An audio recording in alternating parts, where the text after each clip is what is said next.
Welcome to Surrender School.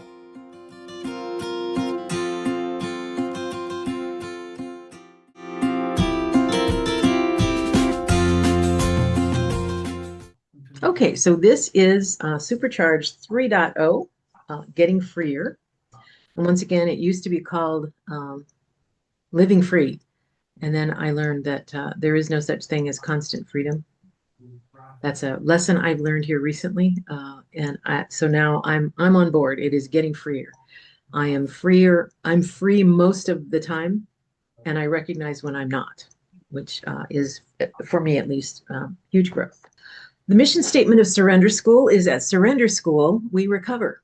Our mission is to share 12-step and other supportive recovery solutions with those who want a healthy relationship with food.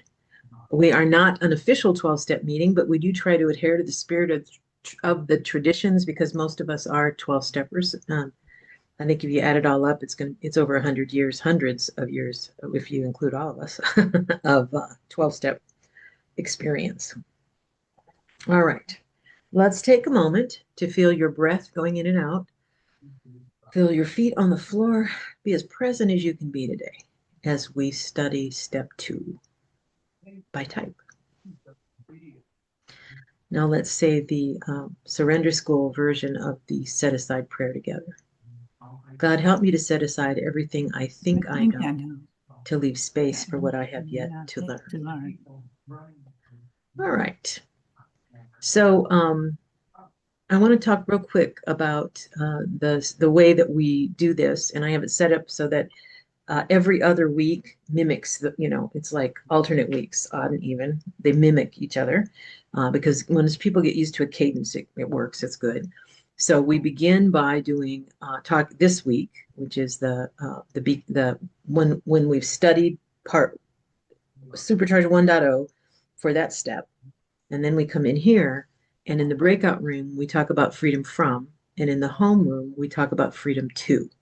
All right. So anyway, so the idea is that freedom from lets me be able to see, and once again, I'll cover it when we get to the breakout rooms. It's like, I used to be like that all the time, and now I am mostly not like that. The example I use as an 8 is I used to get in people's face. And I really believed during that time in my life that I didn't have a choice. And frankly, I don't think I did have a choice. Basically, this anger would erupt and I would be in their face before I even recognized what was happening. Now, it doesn't mean I don't have the skill to get in people's face because I still have the skill. I know that. But it's like I pause and go, is this what I want to do? Harm a relationship because of no, I don't need to do that. Now, I also then later, I have to journal on that. Where did this anger come from? Blah, blah, blah. And I deal with it that way. But I'm not ruining relationships, which is a blessing to especially those that I'm in relationship with, I would think, and for me as well. So that's what the freedom from is about. And then we do that in the breakout room. And then we come back to the homeroom. I cover a little bit more content. And then we talk about the freedom to. And that is intended to be aspirational.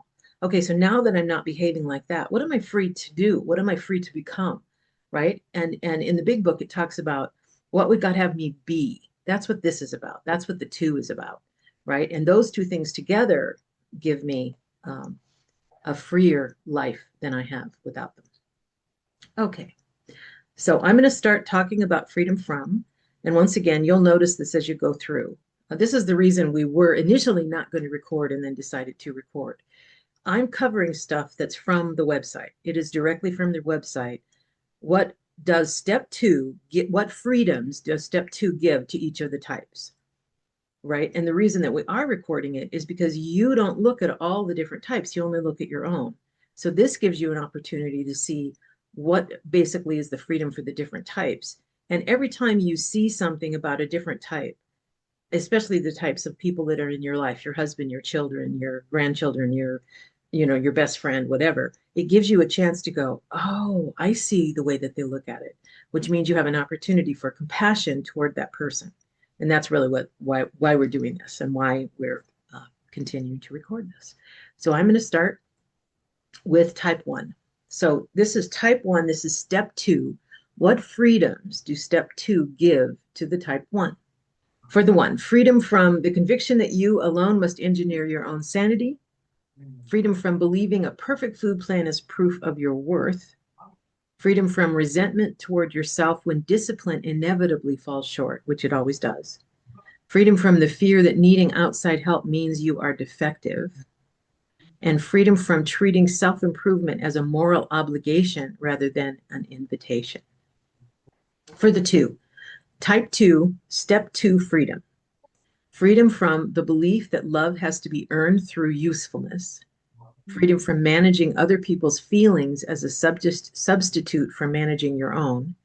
Freedom from the exhausting math of who owes you gratitude and who hasn't paid it.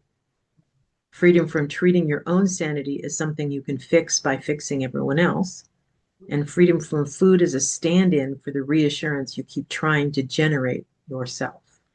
All right, for the type 3, step 2 gives you this freedom. Freedom from the belief that enough success could eventually fix your eating. Freedom from treating willpower as your only available higher power. Freedom from the fear that hoping for help means admitting you've failed to earn your own healing. Freedom from needing a plan or a performance before you can believe anything will change. And freedom from confusing being impressive with being well. All right, for the type 4, step 2, freedom. Step 2 gives you freedom from believing your suffering is too unique to be for a shared solution. Freedom from needing your recovery story to sound different from everyone else's. Freedom from waiting to be rescued by someone who finally understands you completely. Freedom from the idea that sanity is boring and your intensity is proof of depth. And freedom from quietly doubting that group solutions could apply to someone as complicated as you.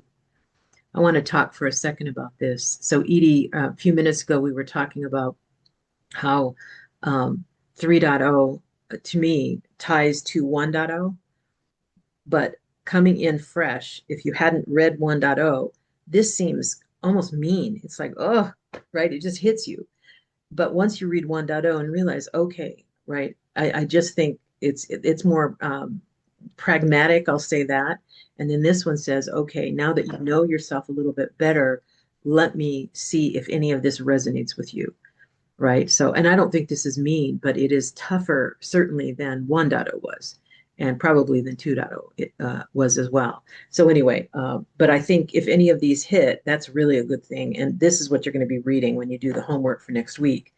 And you'll read this over and pick one or two that speak to you. Okay, so that is 4. Here's 5. Step 2 gives the 5 freedom from the belief that enough information will eventually produce enough peace. Freedom from treating your higher power as one more subject to master before trusting it. Freedom from the quiet exhaustion of being your own only reliable source. Freedom from equating emotional openness with losing control of the outcome. And freedom from waiting to feel certain before you're willing to believe anything. So that is the 5. All right, for the type 6. Step 2 gives this type 6 freedom from the belief that only your own watchfulness stands between you and disaster. Freedom from needing to solve the question of God before you're willing to lean on one. Freedom from treating every reassurance, spiritual or otherwise, with automatic suspicion. Freedom from the exhausting role of being your own higher power. And freedom from using food as a stand-in for a security only a power greater than you can supply. All right, for the type 7. Step 2 gives the type 7 freedom from relying on their own resourcefulness as the only real source of relief. Freedom from the belief that enough optimism can think its way past any struggle. Freedom from treating a higher power as a nice idea to fall back on, only if their own cleverness comes up short. Freedom from treating sanity like one more thing to strategize toward. And freedom from the subtle exhaustion of always being the one who figures it out. That's the 7. For the type 8. Step 2 gives type 8 the freedom from believing you're the only one who can hold everything together. Freedom from the exhausting vigilance of always being on guard. Freedom from mistrust of anything you can't control or verify yourself.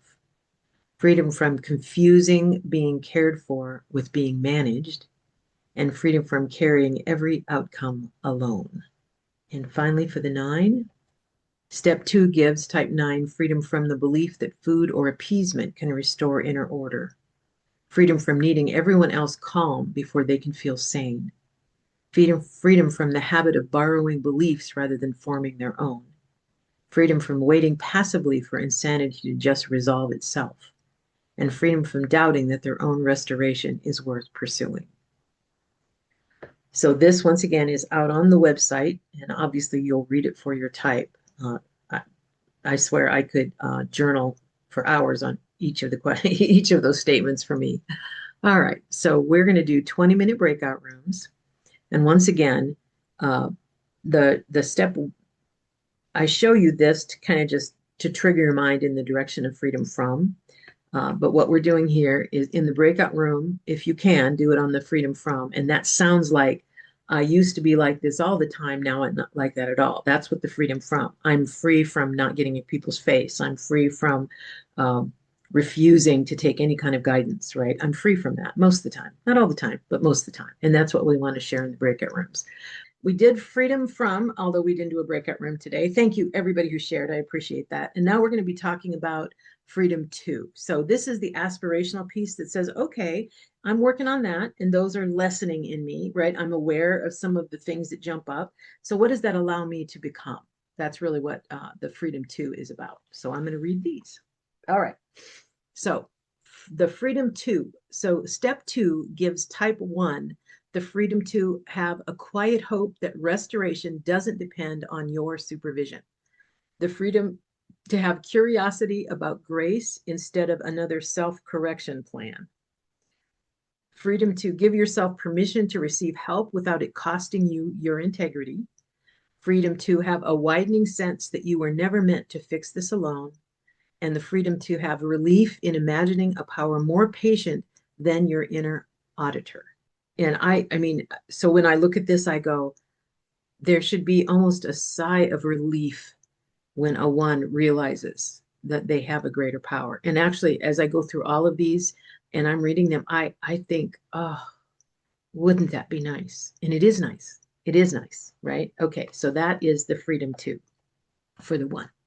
For the type 2, so step 2 gives type 2 the freedom to consider that you are already worthy before you've done a single helpful thing. Step 2 gives a type 2 the freedom to let a power greater than yourself hold what you've been holding alone. The freedom to rest in being cared for instead of orchestrating being needed. The freedom to trust that sanity can come from outside your own effort. And the freedom to imagine a love with no conditions attached, including your own conditions. So that is the freedom to be for the type 2. For the type 3. So step 2 gives the type 3 freedom to consider help that isn't graded on results. Freedom to let hope be quiet and unproven for a while. The freedom to imagine worth that was never dependent on your output. The freedom to trust a process before you see where it leads, and the freedom to exhale the pressure to be your own rescue. All right, and type 4. Step 2 gives type 4 the freedom to let hope be simple instead of poetic.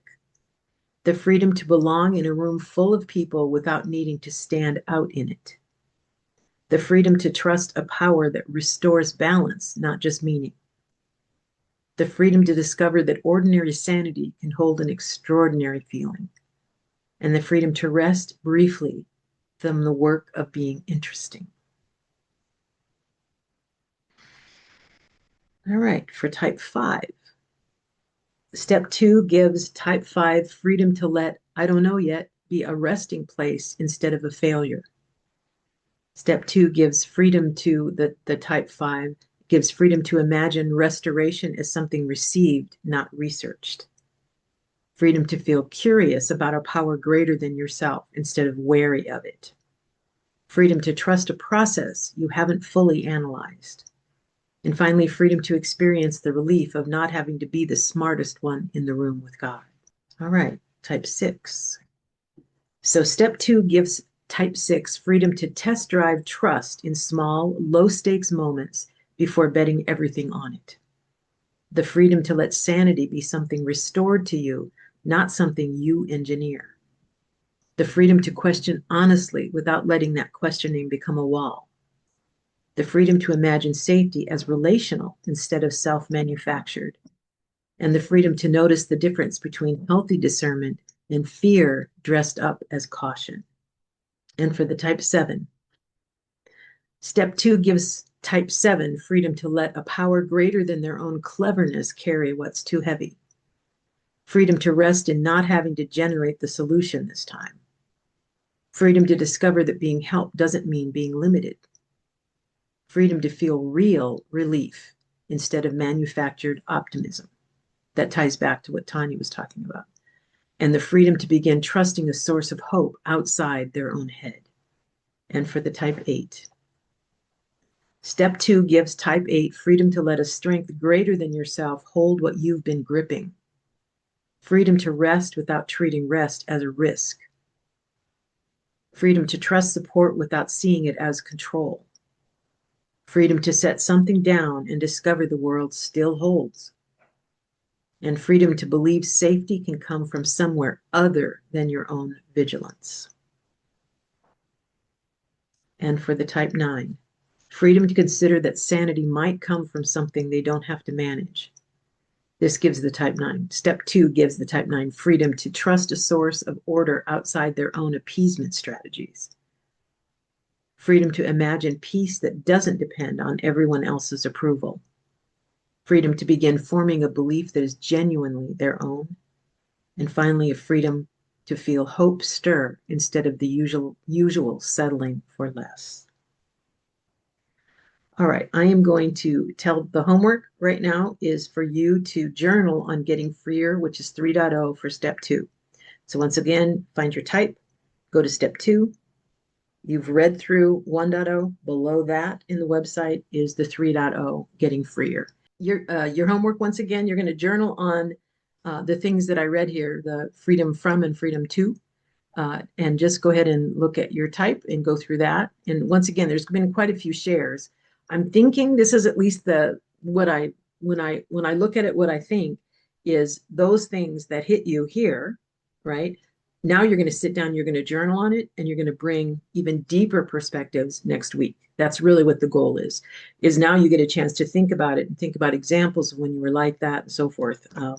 And that's the cadence that we'll set up through these 24 weeks. It takes a while to catch on to the cadence, but I'm going to keep with the cadence unless and until somebody says, this sucks. And then if 2 people say it, then I'll listen. I'm kidding. All right. Anyway, everybody good? All right. Thank you so much. Love you guys. All right. Bye-bye. Thanks for recovering with us.